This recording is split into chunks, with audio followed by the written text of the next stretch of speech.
let me go on.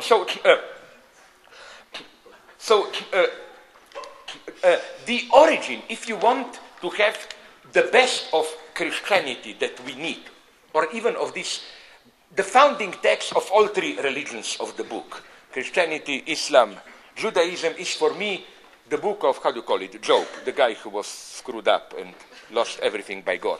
Job, you know, in the Old Testament. Why is this so shocking? This is, I think, the greatest text single. Because what happens there? Read it really closely. You know the story. This is, I think, we should dismiss this. This is probably some pagan joke later inserted. The beginning is wonderful, but it's too cynical. You remember that after dinner, drinking coffee, whatever, God and devil debate. God says, haha, I have one who is totally faithful to me, and then God makes a bet with devil. But let's forget this. What happens is this. Okay, things go bad for Job, no? He loses, and it's nice to read the Bible. In this series, he loses his goats, his cows, his wife, and so on. No, that's the Bible at his best in this series. But the crucial thing is that then he is desperate. Then three ideologists come. Remember, three theological friends. What do they try? They try to convince him, each of them, that his suffering has some deeper meaning. That's all. The first one tells him basically, God is just, so if you suffer, you must have done something even if you don't know what. You must be guilty. The second one gives a different story. God is testing you, you will be rewarded, and so on. And incidentally, this is the mystery. Here you see the limitation of the Bible. At the end, Job is restored all, no? But what happens with his wife and daughters and so on who died? No, somehow they disappear from the picture, no? They are not restored. Okay, but let me go on. So, and Job, what is the greatness of Job? You have to read carefully the Bible, the book of Job. He does not insist, I am not guilty. He just insists on, I don't accept that my suffering has any meaning. You know, he rejects this religious justification of, oh, if you suffer, it has a deeper meaning, and so on and so on. So then comes the most beautiful moment. When God arrives, you know, he says something wonderful. He says, and this is, I think, the greatness of Judaism. Basically, God arrives and intervenes. It's a little bit like, did you see that wonderful scene in Annie Hall, Woody Allen, when at the beginning of the film, they wait in line, Woody Allen character and his friend, and debate some theoretical point of Marshall McLuhan. And then Marshall McLuhan comes and says, no, you are totally right, and you are, you know, supports, and Woody Allen said, oh, that's what we all dream about, such a thing. But almost something similar happens, claiming then God arrives and says, you, Job, are totally right, you three theologists who defended me are totally wrong.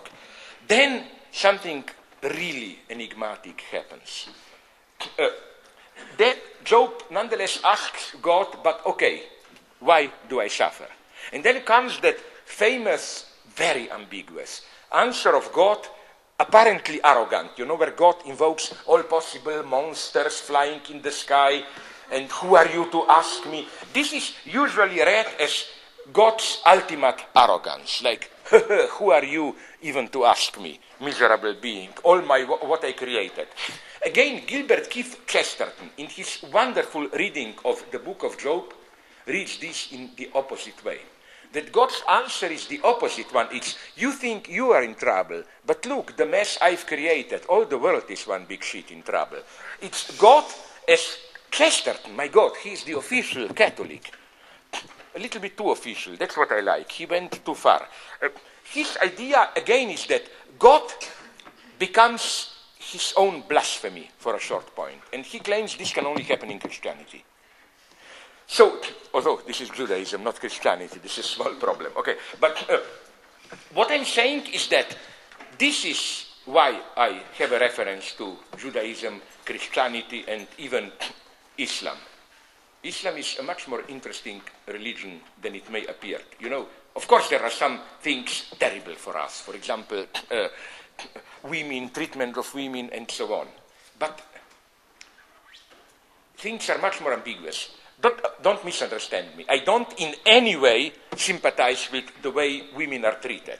I'm just claiming this often practiced humiliation of women is the result of a much deeper traumatic inconsistency. I will try to indicate it to you. You remember the lowest point of it.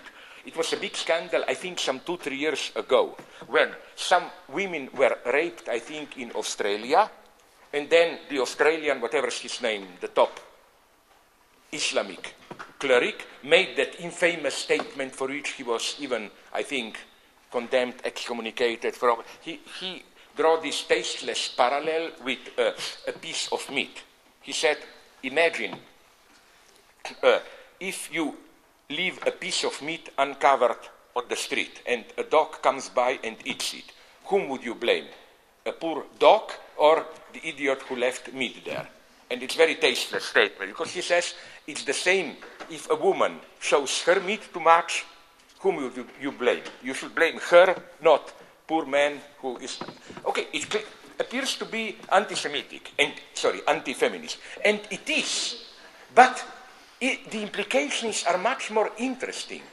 Men are reduced to blind dogs, totally unethical. You know, if I'm a man, I see, sorry, I don't want to be, there are many beautiful ladies here, I noticed it. I don't want to be accused for harassment. Let's say you are a woman. No? You are definitely not beautiful, a woman. I see you naked, and in this vision, I'm a man. I'm not even supposed to, I cannot. I'm like a dog. The only ethical agent is woman. That's why she is blamed. The other aspect of the fact that she is blamed is that she is considered the only one with the freedom to resist. Why didn't the guy said at least that Islam cleric, they both should resist and so on? No, automatically the woman is treated as the only one to be blamed, which means the only ethical subject. Men are like dogs. You cannot. And now you will say I'm exaggerating. Let's go back. The crucial role of women in the Islam identity, as it were. Do you know the very beginnings of Islam, which is that, and again, this is the official Islam. I love this detail, which often is not noticed. Do you know how Muhammad became how do you call it, prophet? No, it's not simply the Archangel Gabriel appeared to him, prophet. When Archangel Gabriel appeared to him, he first thought this is devil, this is evil spirit. And then you know who convinced him? Khadija, his first wife. He was totally at a loss, and this is official, again, narrative. I'm not saying any blasphemy, it's there, and it's a beautiful narrative. He was totally at a loss, not knowing, is this demon's voice or angel? And then Khadija, in a very nice, tricky, feminine way, told him, let's make a test. First, I will come to you and embrace you fully dressed while you have this vision. She embraced him and asked him, is the archangel still here? He said, yes. Then she undressed herself and embraced him, and he said, the archangel left. And then he said, and then she said, you see, archangel has decency, so you can trust him.